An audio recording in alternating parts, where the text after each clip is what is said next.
जी महाराज। प्रेरणा स्त्रोत परम पूज्य मुनिश्री 108 प्रणम्य सागर जी महाराज एवं परम पूज्य पाठशाला प्रणेता मुनिश्री 108 हनुमान सागर जी महाराज। प्रायोजक ज्ञान दानम गुरुकुल। नमन करता नानाजी स्वर्गीय श्री उमाशंकर जैन गाजियाबाद वाले।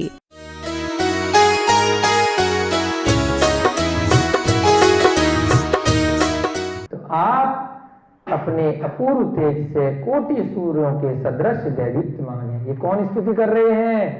राजा सैनिक भगवान का भी परिक्रमा देने के बाद में स्तुति कर रहे हैं। और इस स्तुति के माध्यम से भी, इन शब्दों के माध्यम से भी हमें कुछ कुछ ज्ञान प्राप्त हो रहा है। कोटि चंद्रमाओं के सदृश आपकी कांति विश्व को प्रकाशित करती है। करोड़ों चंद्रमा, चंद्रमा का कैसा प्रकाश होता है? शीतल प्रकाश होता है, ठंडा ठंडा प्रकाश होता है ना, उद्योत नामकरण के कारण से होता है। और सूर्य का थोड़ा उष्ण प्रकाश होता है, थोड़ा गर्मी वाला होता है। वहां आतप नामकरण के उदय से जो जीव होते हैं उनके कारण ऐसा होता है। तो जैसे सूर्यों के सदृश आप दैदीप्यमान हैं, ऐसे ही करोड़ों चंद्रमा के सदृश आपकी कांति विश्व को प्रकाशित करती है।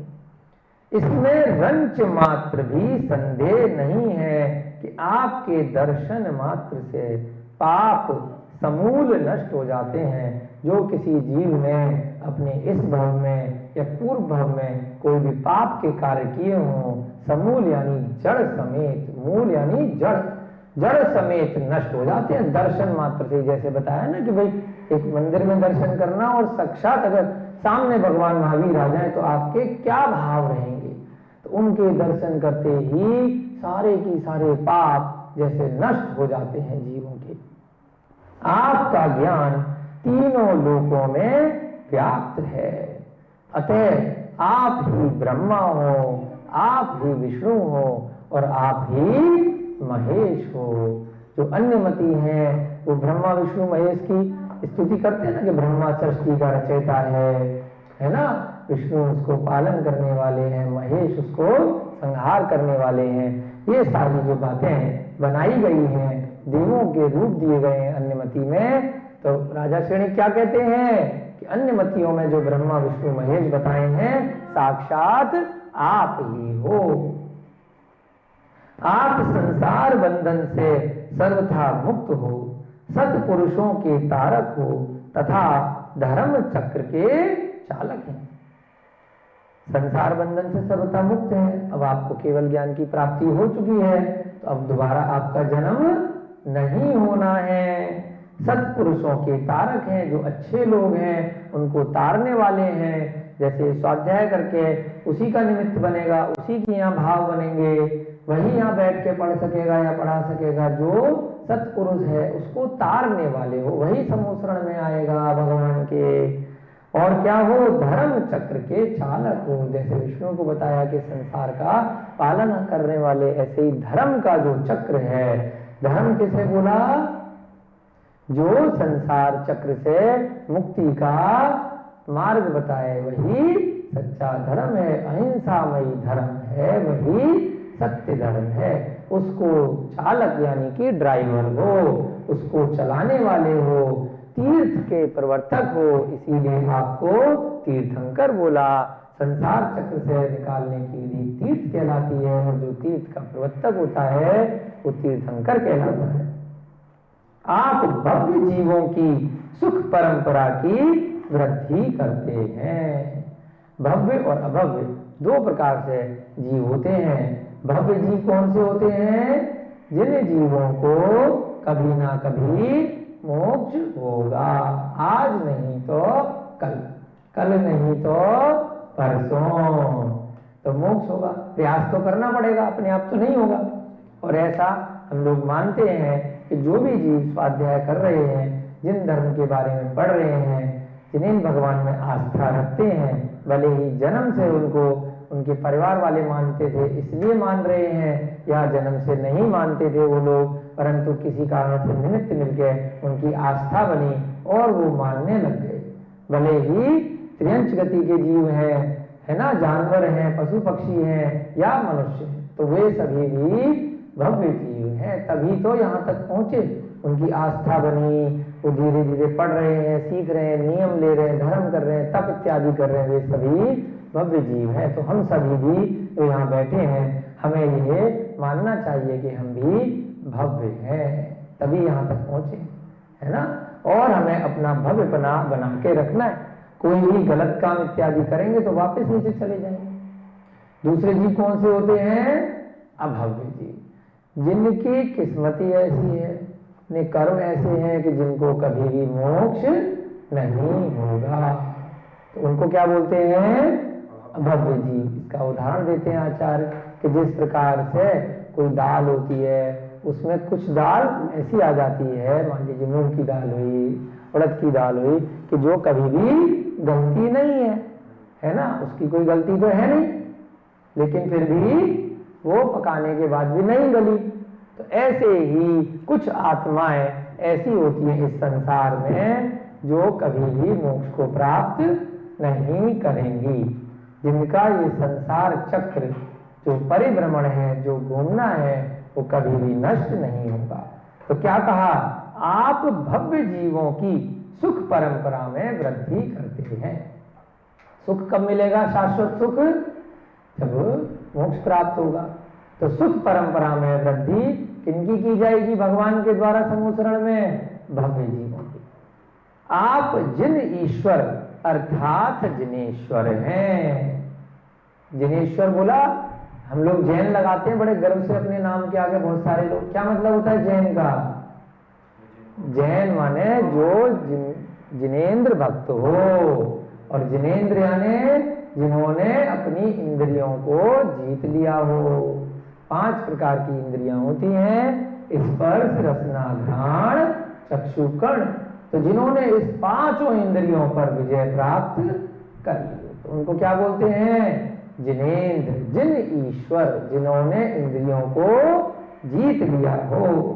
तत्पश्चात राजा श्रेणिक ने जगत गुरु श्री महावीर स्वामी का स्तवन कर अष्टांग नमस्कार किया। पहले तो इस प्रकार से उनके गुणों का गान किया, भगवान के गुणों की स्तुति करी।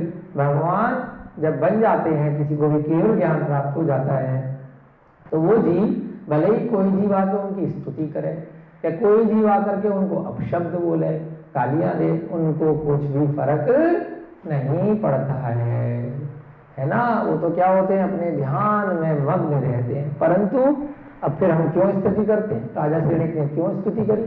हम यहाँ पर रोज मंदिर में पूजा अभिषेक इत्यादि क्यों करते हैं? अपने कर्मों की निर्जरा के लिए, अपने पुण्य के लिए। भगवान को आप चाहे लड्डू चढ़ाओ, चाहे चावल चढ़ाओ, चाहे फल चढ़ाओ, चाहे मिठाई चढ़ाओ या पूजा चढ़ाओ, चाहे जल से अभिषेक करो, चाहे पंचामृत से अभिषेक करो, चाहे पुष्प चढ़ाओ, भगवान को कुछ भी फर्क नहीं पड़ता। मंदिर में आके चाहे आप पूजा करो बहुत जोर जोर से, चाहे आप शांति से करो, चाहे मंदिर में आके आप युद्ध लड़ो, लड़ते भी है ना लोग, बहुत सारे कषाय भी कर लेते हैं, तो भगवान को कोई फर्क नहीं पड़ता। आपके जिस समय जैसे भाव होंगे, जैसे कर्म होंगे, उस प्रकार से आपको उन कर्मों का आश्रय होगा, बंद होगा, और फिर भविष्य में उसका आपको उदय आएगा, फल प्राप्त होगा। तो ऐसे ही राजा श्रेणिक जो भगवान की यहाँ पर स्तुति कर रहे हैं, भगवान मुस्कुराएंगे, खुश होंगे, मेरी तारीफ करेंगे, मुझे गिफ्ट देंगे, कहेंगे मेरा बड़ा भक्त है। तो इस इच्छा से राजा श्रेणिक भगवान की स्तुति नहीं कर रहे, वो अपने पुण्य के लिए भगवान के गुणों का गान कर रहे हैं। ठीक है, तो अभी भी हमें जो होते हैं ना, बहुत सारे मुनि महाराज इत्यादि मिल जाते हैं जिनकी हम स्तुति करें, कुछ भी करें, वो अपने ध्यान में रहते हैं, अपना स्वाध्याय करते रहते हैं, उन्हें किसी से कोई फर्क नहीं पड़ता है। तो वो भी ऐसा ही अभ्यास करते हैं, ज्ञाता दृष्टा आत्म राम, जानते हैं, देखते हैं और अपनी आत्मा में, अपने स्वाध्याय में, अपने ध्यान में लीन रहते हैं।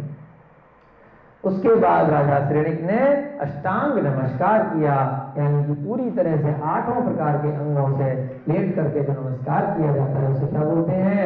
अष्टांग नमस्कार। जल गंध आदि 8 द्रव्यों से उसने भगवान की पूजा करी। जल गंध हम चढ़ाते ना, जैसे पूजा में फल फूल नैवेद्य इत्यादि, दीप धूप, ये सब वो ले राजा है, उसके लिए तो 1 मिनट की बात है, बहुत लोग तुरंत खड़े हो जाते हैं कुछ भी भेंट करने के लिए, फल फूल इत्यादि सारे द्रव्यों से। अब वो भगवान की वही समूसरण में पूजा कर रहा है। तथा वहां की 12 सभाओं में जो मनुष्यों के लिए कक्ष स्थान नियत था वहां आसीन हो गया। अब भले ही राजा ये नहीं है कि कहीं पर भी जाकर के बैठ जाएगा, है ना। 12 सभा लगती है समूसरण की, उसका भी वर्णन धीरे धीरे आपके स्वाध्याय में आगे आएगा। तो कुछ देवों का स्थान होता है, कुछ देवियों का, कुछ मुनि महाराजों का, गणधरों का, है ना। उसके बाद धीरे धीरे मनुष्यों का स्थान आता है, फिर त्रियंचों का स्थान आता है, देवांगनाओं का, सभी का नियत स्थान होता है। सब अपने अपने स्थान पर जाकर के अपनी अपनी सीट पर ही बैठते हैं। तो जो मनुष्यों का नियत स्थान था वहां जाकर के अपने आसन पर बैठ गया। तो 12 सभाएं कहाँ की होती हैं?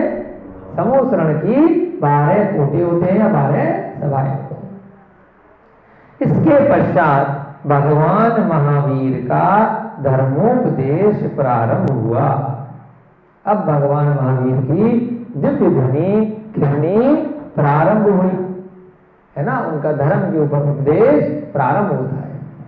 उसकी ऐसी महिमा होती है कि होठ जैसे हमारे चल रहे हैं तो ऐसे भगवान के होठ नहीं चलते हैं। वो बस ध्यान में शांति से जैसे जैसे बैठे रहते हैं और दिव्य ध्वनि खिलती रहती है। और सभी जीवों को जैसी उनकी भाषा समझने की शक्ति होती है, जैसे सांप है तो वो अपनी भाषा में समझ रहा है, गधा है वो अपनी भाषा में समझ रहा है, हाथी है वो अपनी भाषा में समझ रहा है। जो मनुष्य हैं उनकी भी हर प्रांत की, हर क्षेत्र की अपनी बोली होती है, अपनी भाषा होती है। कहीं हिंदी है, कहीं अंग्रेजी है, कहीं फारसी है, कहीं संस्कृत है, कहीं उर्दू है, कहीं प्राकृत है ना, कहीं मलयालम है, कहीं तेलुगु है, कहीं फ्रेंच है। हजारों लाखों करोड़ों तरह की जो भी भाषाएं बोलियां हैं, सभी जीव अपनी अपनी भाषा में उस दिव्य ध्वनि को समझ लेते हैं। इतना उसका प्रताप होता है। उन्होंने बतलाया, अब भगवान महावीर बताना प्रारंभ कर रहे हैं कि धर्म के 2 मार्ग हैं, एक सागार तथा दूसरा अनागार।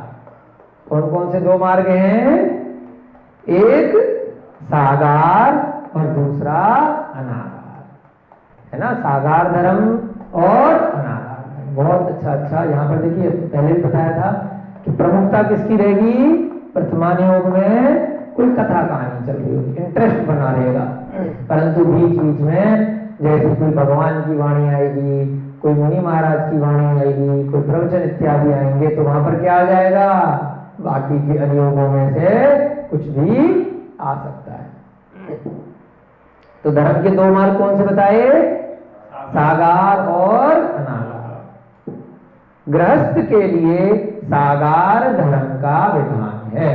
हम सभी लोग यहाँ जो बैठे हैं अधिकतर, या जो वीडियो के माध्यम से सुन रहे हैं, तो उसमें भी ज्यादातर लोग क्या हैं? गृहस्थ हैं, परिवार के साथ रह रहे हैं, या तो पढ़ाई कर रहे हैं स्कूल कॉलेज में, या फिर घरेलू महिला हैं, घर के काम करती हैं, या फिर व्यापार कर रहे हैं, कोई ना कोई कार्य में व्यस्त रहते हैं। तो उनको क्या बोलते हैं? सागार, यानी कि गृहस्थ हैं।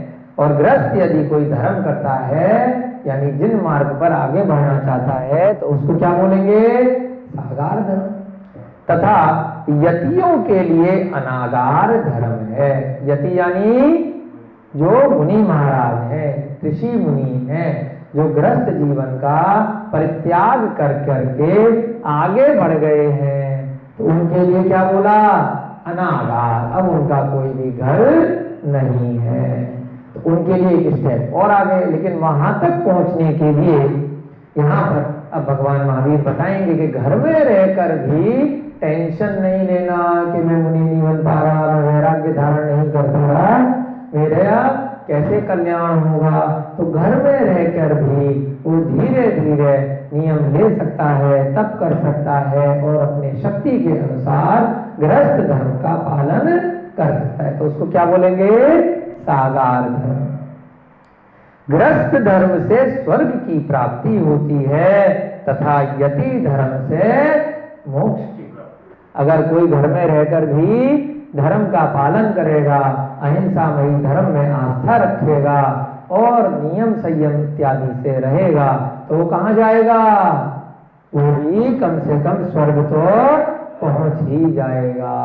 परंतु स्वर्ग से भी क्या है, दोबारा उसे वापस आना पड़ेगा, फिर से 84 लाख योनियों में भ्रमण करना पड़ेगा।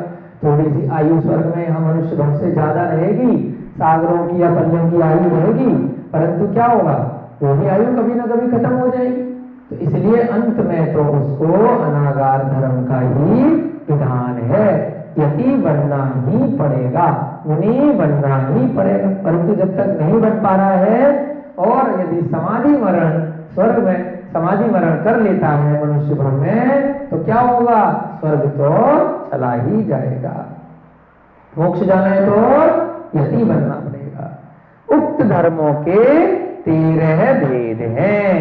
ये सब बात कौन बता रहे हैं? साक्षात भगवान महावीर बता रहे हैं। और उनके ज्ञान से आगे के गणधरों ने ग्रंथों की रचनाएं की, फिर आचार्यों ने अपने ज्ञान से उनको जो ज्ञान था भद्राऊ आचार्य इत्यादि को, तो उन्होंने क्या किया, अपने ज्ञान से आगे पढ़ाया, फिर ग्रंथों की रचनाएं हुई। तो सीधे साक्षात जिन वाणी यानी जिनेंद्र देव की वाणी ही आज के समय के अनुसार सरल शब्दों में आपको भावार्थ के रूप में यहाँ बताई जा रही है। इसका तात्पर्य यह नहीं है कि किसी ने भी अपने मन से इसमें कुछ जोड़ा हो या हटाया हो या घटाया हो। थोड़ा बहुत इसमें समझाने की दृष्टि से है ना, एक्सप्लेनेशन हो सकती है, व्याख्या हो सकती है, परंतु मूल भाव वही है। तो उक्त धर्मों के कितने भेद हैं? 13 भेद हैं। 2 प्रकार के धर्म हैं, उनके 13 भेद आगे बताए। पंच महाव्रत, पंच समिति और 3 गुप्ती। दोबारा बोलेंगे, पंच महाव्रत, पंच समिति और 3 गुप्ती। ठीक है, इन 2 धर्मों को 13 भेद में बांटा गया है। पंच महाव्रत कौन कौन से? अहिंसा, सत्य, अस्तेय, ब्रह्मचर्य एवं परिग्रह, है ना। अहिंसा, सत्य, ब्रह्मचर्य एवं अपरिग्रह। अहिंसा व्रत हुआ, इनके बारे में धीरे धीरे आगे चर्चा आएगी। दूसरा सत्य हुआ, फिर अस्तेय हुआ। अस्तेय यानी चोरी नहीं करना, अस्तेय माने चोरी करना, है ना।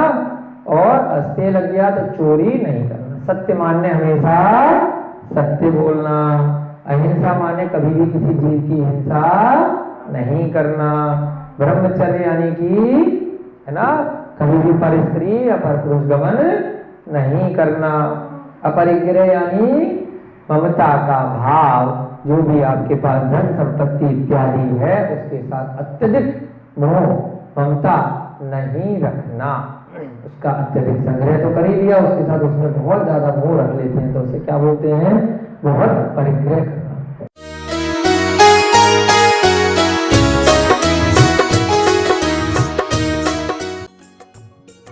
मंगल आशीर्वाद परम पूज्य आचार्य श्री 108 श्रुत सागर जी महाराज एवं परम पूज्य आचार्य श्री 108 प्रमुख सागर जी महाराज।